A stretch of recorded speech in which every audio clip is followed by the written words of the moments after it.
So hi WhatsApp guys ಎಲ್ಲರಿಗೂ. ಇವತ್ತು ಅಂದ್ಕೊಂಡಿದ್ದೀನಿ ಜಿಮ್ಮಲ್ಲಿ ವ್ಲಾಗ್ ಮಾಡೋಣ ಅಂತ. ಇವತ್ತಿದೆ ಚೆಸ್ಟ್ ಮತ್ತು ಟ್ರೈಸೆಪ್ಸ್. ಸೊ ಲೆಟ್ಸ್ ಸಿ ಹೇಗೆ ಹೋಗುತ್ತೆ ಇವತ್ತಿನ ದಿನ ಅಂತ. And to be very honest, ನೆನ್ನೆ ಒಂದು ತುಂಬ ಒಳ್ಳೆ ದಿನ ಇತ್ತು ವ್ಲಾಗ್ ಮಾಡೋಕ್ಕೆ, ಬಟ್ ಆಗಿಲ್ಲ. ನಾನು ಮರ್ತೋಗ್ಬಿಟ್ಟಿದ್ದೆ ಫೋನ್ ಎತ್ಕೊಂಡು ಹೋಗೋಕ್ಕೆ. ಅಲ್ಲಿ ಲೈಕ್ ಅದೊಂದು ಜಾಗ ಇತ್ತು, ಇಲ್ಲಿ ನಾವು ಲಂಚ್ ಮಾಡೋಕ್ಕೆ ಹೋಗಿದ್ವಿ. ಸೊ ಹಾಂ, ನೆನ್ನೆ ವ್ಲಾಗ್ ಮಾಡ್ಬೋದಾಗಿತ್ತು, ಆದರೆ ಆಗಿ. ಇವಾಗ ವಾಟರ್ ಬಾಟಲ್ನ ಇಟ್ಕೊಳ್ಳೋಣ ಬ್ಯಾಗಲ್ಲಿ ಆ್ಯಂಡ್ ಜಿಮ್ ಹೋಗೋಣ. ಚಾರ್ಜಿಂಗ್ ಕೂಡ ತುಂಬ ಜಾಸ್ತಿ ಕಡಿಮೆ ಇದೆ, ಲೈಕ್ 17% 18% ಏನೋ ಇದೆ. ನಾನು ಚಾರ್ಜರ್ನ ಕೂಡ ಎತ್ಕೊಂಡು ಹೋಗಬೇಕು. ಇವತ್ತು ನಾನು ಟ್ರೈನ್ ಮಾಡ್ತಿದ್ದೀನಿ ಚೆಸ್ಟ್ ಮತ್ತು ಟ್ರೈ. ನನಗೆ ಗೊತ್ತು ಕೂಡ ಇಲ್ಲ ನಾನು ಹೆಂಗಲ್ಲಿ ವ್ಲಾಗ್ ಮಾಡ್ತಿದ್ದೀನಿ ಅಂತ, ಬಿಕಾಸ್ ನಾನು ಏನು ಟ್ರೈಪಾಡ್ ಏನು ಎತ್ಕೊಂಡಿಲ್ಲ ಲಾಸ್ಟ್ ಟೈಮ್ ಥರ. ಸೊ ಹಾಂ, ಹಿಂಗೆ ಕೈಯಲ್ಲಿ ಇಟ್ಕೊಂಡು ಮಾಡ್ತೀನಿ ವ್ಲಾಗ್ಸ್. ಅದಾದ್ಮೇಲೆ ನಾನು ಟ್ರೈನ್ ಮಾಡ್ತಾ ಇರೋದು ಅಷ್ಟೊಂದು ಚೆನ್ನಾಗಿ ತೋರ್ಸೋಕ್ಕಾಗಲ್ಲ ಅನಿಸುತ್ತೆ, ಬಟ್ ನೋಡ್ತೀನಿ ನಾನು ಎಷ್ಟಾಗುತ್ತೋ ಅಷ್ಟು ಚೆನ್ನಾಗಿ ತೋರ್ಸೋಕ್ಕೆ. ಬಟ್ ಹಾಂ, ಲೆಟ್ಸ್ ಸಿ ಏನಾಗುತ್ತೆ ಅಂತ. ಸೊ ಎಸ್, ನಾನು ಇವಾಗ ಜಿಮ್ಮಿಗೆ ಬಂದಿದ್ದೀನಿ ಆ್ಯಂಡ್ ಇವಾಗ ಹಾಕೋಣ ವಿಸ್ಟ್ ಟ್ರ್ಯಾಪ್ಸ್. ಎಸ್, ಇಲ್ಲಿ ಹಾಕೊಂಡಿದ್ದೀನಿ ವಿಸ್ಟ್ ಟ್ರ್ಯಾಪ್ಸ್ ಆ್ಯಂಡ್ ಇವಾಗ ಮಾಡ್ತಿದ್ದೀನಿ ಬೆಂಚ್ ಪ್ರೆಸ್.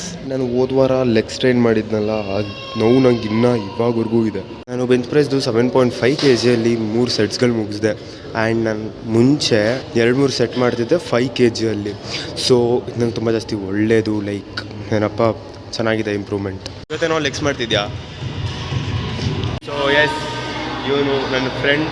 ಇವನು ನನಗೆ ಫಸ್ಟ್ ಏನಪ್ಪ UKGಯಿಂದ ಫ್ರೆಂಡ್ ಇವನು ನನಗೆ. ಎಸ್, ಇಲ್ಲಿ ನೀವು ನೋಡ್ತಿರಲ್ಲ, ಇವನು ನನಗೆ UKG ಪ್ರೀ ನರ್ಸರಿಯಿಂದ ಫ್ರೆಂಡ್. ಇವನು ನನಗೆ ಮಿಡಲಲ್ಲಿ ಹೋಗ್ಬಿಟ್ಟಿತ್ತು ಟಚ್, ಅದು ಆಮೇಲೆ ನನಗೆ ಜಿಮ್ಮಲ್ಲಿ ಸಿಗ್ದ ಇವನು. ಅಂದರೆ ಇವನೇ ನನಗೆ ಅಂದರೆ ಜಿಮ್ಮಿಗೆ ಬಾ ಅಂತ ಕರೆದಿದ್ದು. ಸೊ ಎಸ್, ಇವನೇ ನನಗೆ ಪರ್ಫೆಕ್ಟ್ ಫಾರ್ಮ್ ಅದು ಇದು ಲೈಕ್ ಏನೇನು ಬೇಕು ಜಿಮ್ಗೆ ಮಾಡೋಕ್ಕೆ, ಡಯಟ್ ಹೆಂಗೆ ಫಾಲೋ ಮಾಡಬೇಕು ಅದೆಲ್ಲ ಇವನೇ ನನಗೆ ಹೆಲ್ಪ್ ಮಾಡಿದ್ದು. So yes, thanks to him. And ಇವಾಗ ನಾನು ಮಾಡ್ತಿದ್ದೀನಿ ಇನ್ಕ್ಲೈನ್ಡ್ ಬೆಂಚ್ ಪ್ರೆಸ್. ಈಗ ಇವನು ಬಾಪ್ ವೆಯ್ಟ್ಸ್ ಹಾಕೊಂಡು ಹೊಡಿತಾನೆ. ಇಷ್ಟೊಂದು ವೆಯ್ಟ್ ನಾನು ಯಾವತ್ತೂ ಇಮ್ಯಾಜಿನ್ ಕೂಡ ಮಾಡಲ್ಲ ನಾನು ಹೊಡಿತೀನಿ ಅಂತ. ಸೊ ಹಾಂ, ಏನೇನು ಇಂಪ್ರೂವ್ಮೆಂಟ್ ಆಗಿದೆ ಇವನಲ್ಲಿ ಕೂಡ. ಸೊ ಎಸ್, ಇವನು ಕೂಡ ನನ್ನ ಇನ್ನೊಬ್ಬ ಫ್ರೆಂಡ್. ಆ್ಯಂಡ್ ಇವನು ಕೂಡ ನಂಗೆ ತುಂಬ ಜಾಸ್ತಿ ಮೋಟಿವೇಟ್ ಮಾಡಿದೆ, ಲೈಕ್ ಟ್ರೇಡಿಂಗಲ್ಲಿ ಮತ್ತು ಜಿಮ್ಮಿಗೆ ಹೋಗೋದ್ರಲ್ಲೆಲ್ಲ.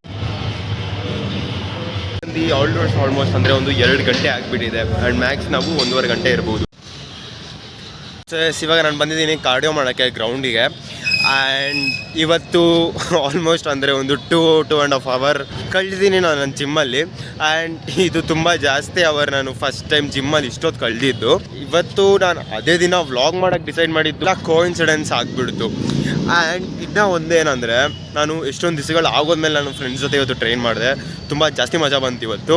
ಯಾವಾಗೆಲ್ಲ ನಾನು ನನ್ನ ಫ್ರೆಂಡ್ಸ್ ಜೊತೆ ಟ್ರೈನ್ ಮಾಡ್ತೀನಲ್ಲ, ಫ್ರೆಂಡ್ಸ್ ಜೊತೆ ಜಿಮ್ ಹೋಗ್ತೀನಲ್ಲ, ಅವಾಗ ನನಗೆ ಇನ್ನೂ ತುಂಬ ಜಾಸ್ತಿ ಮೋಟಿವೇಟೆಡ್ ಆ್ಯಂಡ್ ಅಷ್ಟೇ ಡಿಸ್ಟ್ರಾಕ್ಟ್ ಕೂಡ ಆಗಿರ್ತೀನಿ. ನಾನು ಇಲ್ಲಿ ನನ್ನ 7th ಸ್ಟ್ಯಾಂಡರ್ಡ್ ಇದ್ದಾಗ ನಾನು ಇಲ್ಲಿ ಕ್ರಿಕೆಟ್ ಕೋಚಿಂಗ್ ಹೋಗ್ತಿದ್ದೆ. ಆ್ಯಂಡ್ ನಾನು ಇಲ್ಲಿ ಕೋಚಿಂಗ್ ಬರ್ತಾ ಕ್ರಿಕೆಟ್ ಅಂತೂ ಕಲ್ತಿಲ್ಲ, ಬಟ್ ತುಂಬ ಒಳ್ಳೆ ಫ್ರೆಂಡ್ಸ್ ಮಾಡಿದ್ದೆ ಅವಾಗಿನ ಟೈಮಲ್ಲಿ. ಬಟ್ ಇವಾಗ ಯಾರೂ ನನ್ನ ಜೊತೆ ಇಲ್ಲ, ಇಲ್ಲಿರೋ ಫ್ರೆಂಡ್ಸ್ ಅಂತಿರೋದು ನಾನು. ಎಷ್ಟು ಒಳ್ಳೆ ವ್ಯೂ ಬರ್ತಿದೆ ಇಲ್ಲಿಂದ, ಲೈಕ್ ಕರೆಕ್ಟ್ ಕ್ಯಾಮ್ರಲ್ಲಿ ಕಾಣ್ತಿಲ್ಲ, ಬಟ್ ಅಲ್ಲಿ ಬ್ಲೂ ಕಲರ್ ಇಲ್ಲೆಲ್ಲ ಮೋಡ ಮುಚ್ಕೊಂಡಿರೋದು ಎಲ್ಲ ತುಂಬ ಸಖತ್ತಾಗಿ ಕಾಣ್ತಿದೆ ನಿಜವಾಗ್ಲೂ. ಯಾರನ್ನ ನನಗೆ ಕೇಳಿದ್ರೆ ಲೈಕ್ ನೀನು ಜಿಮ್ ಯಾಕೆ ಹೋಗ್ತಿದ್ಯಾ ಅಂತ, ನನ್ನ ಆನ್ಸರ್ ಏನಾಗಿರುತ್ತೆ ಅಂದರೆ, ನನ್ನ ಪೋಸ್ಟರ್ ಎಲ್ಲ ಫುಲ್ ಹಾಳಾಗಿತ್ತು. ನಾನು ಫುಲ್ ಬೆನ್ನ ಬಕ್ಕೊಂಡು ಓಡಾಡ್ತಿದ್ದೆ. ಜಿಮ್ ನನಗೆ ಹೇಳ್ಕೊಡ್ತು ನನ್ನ ಎಮೋಷನ್ಸ್ನ ಹೇಗೆ ಕಂಟ್ರೋಲ್ ಮಾಡೋದು ಅಂತ.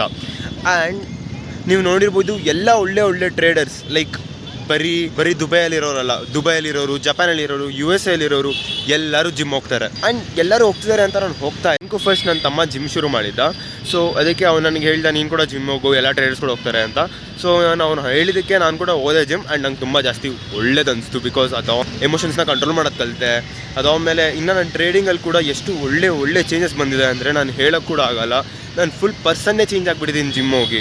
ನಾನು ಚಾರ್ಜ್ಗಳ ಮುಂದೆ 10 ನಿಮಿಷ ಕೂಡ ಕೂರೋಕ್ಕಾಗ್ತಿರಲಿಲ್ಲ, ವೆಯ್ಟ್ ಕೂಡ ಮಾಡೋಕ್ಕಾಗ್ತಿರಲಿಲ್ಲ. ಸೆಟಪ್ ತೊಗೊಂಬೇಡ, ಟ್ರೇಡ್ ತೊಗೊಂಬೇಡ ಅಂತ ಅನಿಸ್ತಾ ಇತ್ತು. ಲೈಕ್ ಫುಲ್ ಗ್ಯಾಮ್ಲರಿನ ಮೆಂಟಾಲಿಟಿ ಇರ್ತಿತ್ತು. ಅದಾದಮೇಲೆ ಜಿಮ್ ಸೇರಿದಾದ್ಮೇಲೆ ನನಗೆ ಹೆಂಗೋ ಗೊತ್ತಿಲ್ಲ, ಎಲ್ಲ ಚೇಂಜ್ ಆಗಿಬಿಡ್ತು. ನನ್ನ ಪೇಷನ್ಸ್ ಚೇಂಜ್ ಆಯಿತು. ನಾನು ಟ್ರೇಡಿಂಗ್ ಮಾಡ್ತಿರ್ಬೇಕಾದಾಗ ನಾನು ಕರೆಕ್ಟಾಗಿ ವೆಯ್ಟ್ ಮಾಡ್ಬೋದು, ನನ್ನ ಸೆಟಪ್ನ ಪ್ಲೇಔಟ್ ಆಗೋಕ್ಕೆ. ಆ್ಯಂಡ್ ಟ್ರೇಡ್ ಯಾವುದು ಸಿಕ್ಕಿಲ್ಲ ಅಂದರೂ ಕೂಡ ಡಿಸಿಪ್ಲಿನಿಂದ ನಾನು ಎಂಡ್ ಮಾಡ್ತಾಯಿದ್ದೀನಿ ನನ್ನ ಟ್ರೇಡಿಂಗ್ ಎಲ್ಲ ಕೂಡ. ಆ್ಯಂಡ್ ಇದೊಂದು ಒಳ್ಳೆ ಚೇಂಜ್ ಅದು ನನ್ನ ಜಿಮ್ ಹೋಗೋದ್ರಿಂದ ಆಗಿದೆ. ಆ್ಯಂಡ್ ನಾನು ಎಲ್ಲರಿಗೂ ಹೇಳ್ತೀನಿ ಜಿಮ್ ಹೋಗಿ ಅಂತ. ಇಲ್ಲಿ ಕೋಚಿಂಗ್ ಬರೀಬೇಕಾದ್ರೆ ಎಷ್ಟು ಒಳ್ಳೆ ಮೂಡ್ ಇರ್ತಿತ್ತು ಗೊತ್ತಾ. ಲೈಕ್ ಬೆಳಗ್ಗೆ 6 ಗಂಟೆಗೆ ಎದ್ದೇಳಿ ಇಲ್ಲಿಗೆ ಬಂದು ಇಲ್ಲಿ ಟ್ರೈನ್ ಮಾಡಿ, ಅದು ಆಮೇಲೆ ಸ್ಕೂಲ್ ಹೋಗಿ, ಸ್ಕೂಲಿಂದ ಮನೆಗೆ ಬಂದು ರೆಸ್ಟ್ ಮಾಡಿ. ಇವಾಗ ಕೂಡ ಅದೇ ಥರ ಆಗಿದೆ, ಬಟ್ ಇವಾಗ ನಾನು ಟ್ರೇಡಿಂಗ್ ಆ್ಯಡ್ ಮಾಡಿದ್ದೀನಿ. ಶೇಕ್ ಮಾಡೋಕ್ಕೆ ಬರೋಣ ಬೇಕಲ್ಲ, ಸೊ ಅದಕ್ಕೆ ಮನೇಲಿ ಅದು ಖಾಲಿಯಾಗಿತ್ತು, ಅದಕ್ಕೆ ತೊಗೊಂಬರಕ್ಕೆ ಹೋಗಿದ್ದೆ. ಇಲ್ಲಿದೆ ಅದು, ಇಂದ ಬರಬೇಕಾದಾಗಲೇ ತೊಗೊಂಡು ಹೋಗ್ತಾ ಇದ್ದೀನಿ. ಸೊ ದಟ್ ನಾನು ಶೇರ್ ಮಾಡ್ಬೋದು ನಾನು ಶೇಕ್ದು ರೆಸಿಪಿ ಹೇಗೆ ಮಾಡ್ತೀನಿ ಅಂತ. ಫೈನಲಿ ಬಂದಿದ್ದೀನಿ ಮನೆಗೆ. ಆ್ಯಂಡ್ ಇವತ್ತು ಆ್ಯಕ್ಚುಲಿ ವಿಡಿಯೋದು ಐಡಿಯಾ ಇದ್ದಿದ್ದು ಜಿಮ್ಮಲ್ಲಿ ಏನೇನು ಮಾಡ್ತೀನಿ ಅಂತ ತೋರ್ಸೋಕ್ಕೆ, ಬಟ್ ಅದು ಸೊ ಹಿಯರ್ ಇಟ್ ಈಸ್ ನನ್ನ ಪೂರ್ತಿ ಡಯಟ್. ನಾನು ಇದೆಲ್ಲ ಒಟ್ಟಿಗೆ ತೊಗೊಳ್ಳಲ್ಲ. ಇದು ಓಟ್ಸೇನೆ, ಆ್ಯಂಡ್ ಇದು ಬಾದಾಮ್, ಇದು ಪೀನಟ್ ಬಟರ್, ಇದು ಡ್ರೈ ಫ್ರೂಟ್ಸ್, ಆ್ಯಂಡ್ ಇದು ಸೀಡ್ಸ್ಗಳು. ಇದೆಲ್ಲ ಜೊತೆ ಹಾಕೊಬೇಕು ಬನಾನಾ ಆ್ಯಂಡ್ ಮಿಲ್ಕ್, ಇದೆಲ್ಲ ಮಿಕ್ಸ್ ಮಾಡಿಬಿಟ್ರೆ ಆಗೋಗ್ಬಿಡುತ್ತೆ ಪ್ರೋಟೀನ್ ಶೇಕ್ ಅಥವಾ ಬಲ್ಕ್ ಶೇಕ್. ನಿಮ್ಗೆ ಏನು ಇಷ್ಟ ಬೇಕೋ ಅದು ಕರ್ಕೊಬೋದು. ಎಸ್, ಇದನ್ನೆಲ್ಲ ನನ್ನ ರೂಮಿಂದ ಅಡುಗೆ ಮನೆಗೆ ತೊಗೊಂಡೋಗೋದೇ ಒಂದು ಟಾಸ್ಕ್ ಆಗಿಬಿಡುತ್ತೆ ಯಾವಾಗಲೂ ಕೂಡ. ಸೊ ಎಸ್, ಇಲ್ಲಿದೆ ಕಿಚನ್ ಸ್ಕೇಲ್ ಆ್ಯಂಡ್ ಇವಾಗ ಇದ್ರ ಮೇಲೆ ಲೋಟ ಇಕ್ಕಿ ಇವಾಗ ಇದನ್ನು ಟೇರ್ ಅಂತ ಹೊತ್ತೀನಿ ಆ್ಯಂಡ್ ಇವಾಗ ಹಾಕ್ತಿದ್ದೀನಿ ಇದಕ್ಕೆ ಮಿಲ್ಕ್ ಆ್ಯಂಡ್ ನೀವು ನೋಡ್ಬೋದು ನಾನು ಎಷ್ಟು ಕುಡಿತೀನಿ ಅಂತ, ಎಷ್ಟು ಗ್ರಾಮ್ಸ್ ಅಂತ. ಸೊ ಎಸ್, ನಾನು ಇಷ್ಟು ಲೀಟ್ರ್ ಹಾಲು ಕುಡಿದ್ದೀನಿ ಆ್ಯಂಡ್ ಅವ್ರಿಗೆ ಬಾಳೆಹಣ್ಣು ಪೀಸ್ ಮಾಡಿಬಿಟ್ಟು ಹಾಕೊಂಡಿದ್ದೀನಿ. ಸೊ ಇವಾಗ ಹಾಕೊತಿದ್ದೀನಿ 50 ಗ್ರಾಮ್ಸ್ ಇನ್ ಓಟ್ಸ್, ಹಾಕ್ತಾ ಇದ್ದೀನಿ 2-3 ಬಾದಾಮ್, ಇಲ್ಲಿ ಹಾಕ್ತಿದ್ದೀನಿ ಒಂದು ಸ್ವಲ್ಪ ಡ್ರೈ ಫ್ರೂಟ್ಸ್ಗಳು, ಇದಾವ ಮೇಲೆ ಹಾಕಿದ್ದೀನಿ 1 ಸ್ಪೂನ್ ಹನಿ, ಇವಾಗ ಹಾಕ್ತಾ ಇದ್ದೀನಿ ಒಂದು ಸ್ವಲ್ಪ ಪಂಪ್ಕಿನ್ ಸೀಡ್ಸ್ಗಳು ಆ್ಯಂಡ್ 1 ಸ್ಪೂನ್ ಹಾಕ್ತಿದ್ದೀನಿ ಫ್ಲಾಕ್ಸ್ ಸೀಡ್ಸ್, ಇವಾಗ ಹಾಕೊತಿದ್ದೀನಿ 2 ಸ್ಪೂನ್ ಪೀನಟ್ ಬಟರ್ ಆ್ಯಂಡ್ ಇವಾಗ ಹಾಕ್ತಾ ಇದ್ದೀನಿ ಮಿಲ್ಕ್. ಈ ವ್ಲಾಗ್ನ ನಾನು ಇಲ್ಲೇ ಎಂಡ್ ಮಾಡ್ತಾ ಇದ್ದೀನಿ. ಬಾಯ್.